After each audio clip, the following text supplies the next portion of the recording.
In a debate over integrity data, which side has been unreasonable and why? I don't think either side's being unreasonable. I think everybody's looking out for their own best interest. So it's up to the legislators in each state to decide and balance those interests and come out with the right decision for their state. Okay. What sort of compromise do you feel can be achieved? Well, look, I think relative to data in general, what you're going to find is that the leagues are already gathering this data, so there's no new cost to the leagues to share that data. So the leagues, if an RFP was floated in the state and the state said, everybody that could legally gather this data, give us your lowest bid, on how much you'll sell this data to the operators in the state for.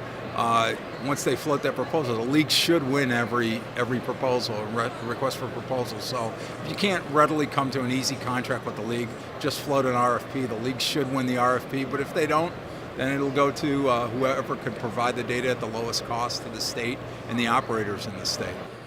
Is the fight for integrity fees already lost, considering so many states have omitted it from their legislation? Well, the fight for integrity fees was kind of silly from the standpoint. I give the analogy all the time. The amount of money bet, if you will, on commodities futures, is gigantic. The soybean futures, wheat futures, corn futures, those kind of things. Those are huge things that go on every day.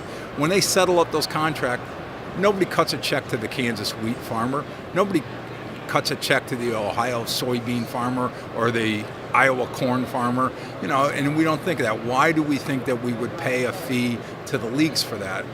Now, that being said, the important thing here is that there is a cost of maintaining consumer protections, anti-money laundering, match fixing, making sure that you have problem gaming under control, and the collection of taxes. There's a cost of that, and that the governmental entities or the operators in those states should share in that cost. And I think while the leagues aren't going to get a check, they should expect that someone else picks up part of the bill for the cost of maintaining those systems.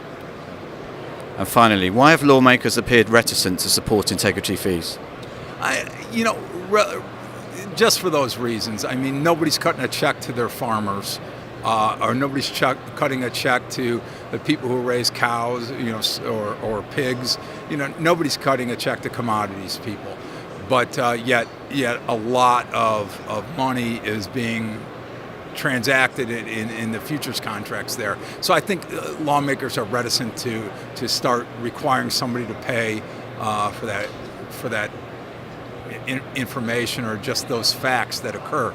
But as I said before, I think the important thing here is that the cost of maintaining integrity, to the extent that that's important by the state should share in that cost and make sure that it helps reduce that burden on, and anybody threaten a player or an official of the league or an official of the sport, the state should step up, and that's a police power, a police function that the state should look to make sure they provide assistance in those areas. So it's something we'll work out. Thank you very much, Bill. Much appreciated.